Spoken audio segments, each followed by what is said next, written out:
Friends, my name is विवेक। आज की particular video में हम लोग जानेंगे कि जो है जादवपुर यूनिवर्सिटी, कलकत्ता यूनिवर्सिटी और छोटे मोटे जो भी प्राइवेट कॉलेज है या फिर गवर्नमेंट कॉलेजेस हैं उनमें ना एक स्पेसिफिक क्राइटेरिया होता है आपकी एडमिशन के लिए। सबसे पहले आप लोगों को सबको कॉन्ग्रेचुलेशन, आपकी जिसके भी अच्छे रिजल्ट्स आए, आईसीएसई आईएससी जिसका भी रिजल्ट निकला है, सीबीएसई के या फिर आने वाले वेस्ट बंगाल बोर्ड के सारे रिजल्ट्स को, हर बच्चे को मेरे तरफ से स्पेसिफिकली कॉन्ग्रेचुलेशन गाइज। तो आप लोग के अच्छे स्कोर आए और मिठाई अपने आसपास पड़ोसी में बांटिए और अपने भी खाइए, ज्यादा भी पड़ोसी में मत बांटिए, नहीं तो वो लोग को जलन हो जाएगा।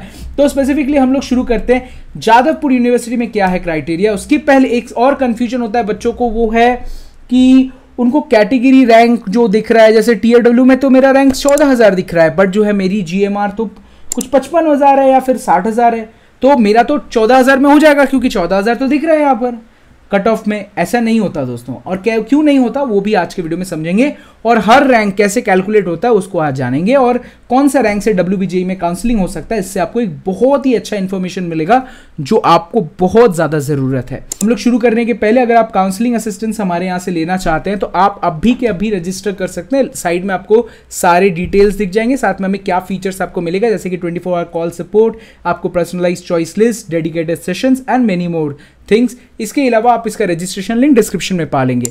सेकंड, आप लोग किसी भी अच्छे कॉलेज में एडमिशन लेना चाहते हैं, वो भी डायरेक्ट एडमिशंस के द्वारा, जैसे कि जीआईएस कॉलेज ऑफ कल्याणी, इसके अलावा आपके Haldia institute, NSCC, AOT, BB Poddar and many more good colleges जैसे कि IEM, Heritage and MSIT, Techno and all. तो आप लोग हमें टीम को रीच आउट कर सकते हैं, साथ में आप हमारे ऑफिस को विजिट कर सकते हैं, इन पर्सन हमसे बात कर सकते हैं। और ध्यान रखें बहुत ही लिमिटेड सीट्स अब बची हैं सीएससी में, सो आप लोग रीच आउट करें, ऑफिस में विजिट करें, करीब सीट बुक कर लें, क्योंकि सीट बुकिंग अगर आप कर लेते हैं तो एटलीस्ट आप सिक्योर हैं कि आपकी ये सीट जो है वो नहीं जाएगी अगर आपका रैंक कुछ भी होता है तो आप लोग रीच आउट कर सकते हैं। सबसे पहले हम लोग शुरू करते हैं, सबसे पहले बात करते हैं कि डब्ल्यूबीजेई में स्पेसिफिकली क्या जो है क्राइटेरियाज है परसेंटेज के। सबसे पहले जादवपुर के लिए आपके मैथ्स होना कंपलसरी है, चाहे फार्मेसी, आर्किटेक्चर जो भी हो।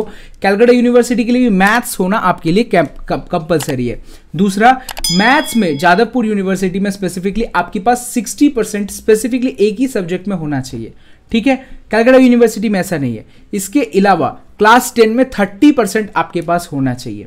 अब जनरल क्राइटेरियाज के लिए 60% आपका फिजिक्स, केमिस्ट्री, मैथमेटिक्स को तीनों को प्लस करके डिवाइड बाय 3 करने पर अगर आपका 60% आ रहा है या 60 से ऊपर आ रहा है तो आपका जो है कॉलेज दिखेगा मेन पोर्टल पे, अगर नहीं है तो पोर्टल पे दिखेगा नहीं।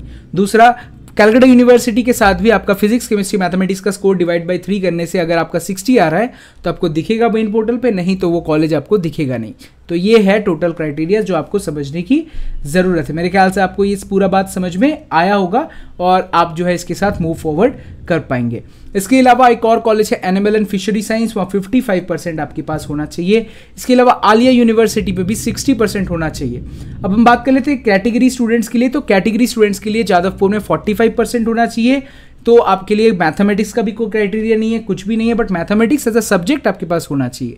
इसके अलावा आपके पास 45% मिल जाता है आपको, या 50% आपको मिल जाता है जो है कलकत्ता यूनिवर्सिटी में।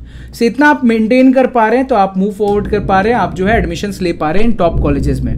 बारिश हो रही है दोस्तों, बारिश हो रही है तो इसका मतलब बहुत खुशखबरी की बात है, कोलकाता में बारिश हो रही है। सो आप लोगों को भी इसके लिए कॉन्ग्रेचुलेशन, एक तो बहुत ही तरसा दिया था इन्होंने। अब बात कर लेते हैं दोस्तों कि जो प्राइवेट कॉलेजेस है वहां पर बहुत सारे कॉलेजेस जहां पर फार्मेसी अगर आप लेना चाहते हैं तो मैथ्स अगर आपके पास सब्जेक्ट नहीं है तो आप फार्मेसी लेके पढ़ सकते हैं, बट इंजीनियरिंग पढ़ने के लिए maths as a compulsory subject आपके पास होना ही चाहिए। इसके बाद हम लोग आगे बढ़ते हैं, जो है बहुत सारे कॉलेजेस में जो प्राइवेट कॉलेजेस हैं वहां 50 से लेकर 60% आप क्राइटेरियाज मेंटेन कर रहे हैं तो सही है, 60% सभी जगह वैलिड है।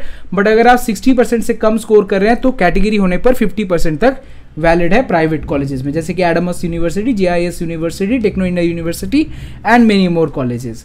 अब चलिए बढ़ते हैं आगे और हम लोग बात करते हैं दोस्तों जो है कैटेगरी रैंक्स की। तो कैटेगरी रैंक में आप समझने की जरूरत है दोस्तों कि कैटेगरी रैंक का जो कंफ्यूजन आपके दिमाग में क्रिएट हो रहा है, सबके दिमाग में होता है। सबसे पहले जीएमआर होता है, जनरल मेरिट रैंक, ये इंजीनियरिंग के लिए लगता है, और ये जनरल मेरिट रैंक जो है दोस्तों वो कैलकुलेट होता है आपके मैथ्स के नंबर और फिजिक्स केमिस्ट्री के नंबर को प्लस करके। और ये जो है दोस्तों प्लस करने के बाद जो भी रैंक आपका आता है सारे बच्चों में कंपेयर करते हैं और रैंक बना देते हैं। अब जो है आप देखते हैं टीआरडब्ल्यू रैंक, कैटेगरी रैंक, इसमें क्या होता है, ये दोस्तों सिर्फ एक बकवास है जो जानबूझकर वो लोग डाल रखते हैं, क्योंकि आप कंपेयर कर सके कितने बच्चों से आप पीछे हैं आपकी कैटेगरी में। तो हो सकता है कि आपकी कैटेगरी में इस साल सबकी हालत खराब है तो आपकी रैंक अच्छी बन गई, तो हो सकता है कि आपको अच्छी सीट मिल जाए। पर कैटेगरी रैंक जो आप देखोगे आपकी जो है 5,000 है, बट आपकी जो है जनरल मेरिट रैंक आके गिर चुकी है ऑलमोस्ट 28-29,000। तो अब सोचोगे जादवपुर में हो जाएगा, क्योंकि जादवपुर में तो कैटेगरी रैंक को 5,000 चाहिए। ऐसा नहीं है दोस्तों, 5,000 मतलब होता है आप SC कैंडिडेट में 5,000 लोगों में है, और SC कैंडिडेट में 5,000 लोग हैं, तो दोस्तों सीटी कितनी है SC कैटेगरी में। तो इस तरीके से दोस्तों आप लोग का जो है नहीं होता। TAW में एक बच्चा मेरे को अभी कह रहा था कि जो है कि उसकी 70,000 रैंक आई थी, general merit rank 17,000 TAW rank आई, वो कॉलेज तो उसको मिल जाना चाहिए। कुछ नहीं मिलेगा दोस्तों। 17,000 रैंक का मतलब होता है 70,000 रैंक। 17,000 TAW सीट होती है क्या? 38,000 तो मतलब 38,000 सीट्स तो होती है टोटल मिलाकर, तो 17,000 में तो मिलेगा नहीं।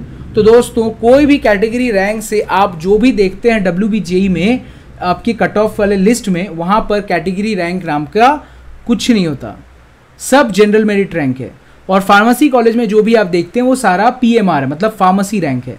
वो स्पेसिफिकली आपके लिए क्राइटेरियाज बनाकर कोई भी सेट नहीं कर रहा है। सो ये आपको समझने की ज़रूरत है मेरे हिसाब से, और आप जो है समझ गए होंगे इस पर्टिकुलर वीडियो में, और ये आपको बहुत हेल्प कर सकता है आपके काउंसलिंग प्रोसेस को समझने के लिए। बट जोसा काउंसलिंग में दोस्तों ऐसा नहीं होता। जोसा काउंसलिंग में उल्टा होता है। जोसा काउंसलिंग में हर कैटेगरी रैंक को ही आपको प्रिंट कर दिया जाता है और कैटेगरी रैंक से आप कंपेयर कर सकते हैं। सिंस उसमें बहुत स्टूडेंट्स पार्टिसिपेट करते हैं, बट इसमें स्टूडेंट्स ही इतने कम है दोस्तों, तो इस हिसाब से जो है चेंजेस को अलग से किया जाता है। तो वीडियो आपको पसंद आया तो लाइक की, चैनल के सब्सक्राइब, और हमने लास्ट वीडियो में और भी क्वेश्चंस को कवर आउट किया था आप लोगों का, तो आप उनको जाके चेकआउट कीजिए। तो दोस्तों आप हमारी काउंसलिंग असिस्टेंस को लेना चाहते हैं तो आप हमारे टीम को अभी रीच आउट कर सकते हैं। साथ में जो है आप डिस्क्रिप्शन में इसका लिंक देख सकते हैं जिससे आप एनरोल कर पाएंगे। सेकंड, आप डायरेक्ट एडमिशन लेना चाहते हैं टॉप कॉलेजेस में, तो अभी रीच आउट कीजिए हमारे एडमिशन कमेटी टीम को, हमारे ऑफिस को विजिट करके एडमिशन को प्रोसेस कराइए, सीट को बुक कराइए। वीडियो पसंद आए तो लाइक कीजिए, चैनल कीजिए सब्सक्राइब।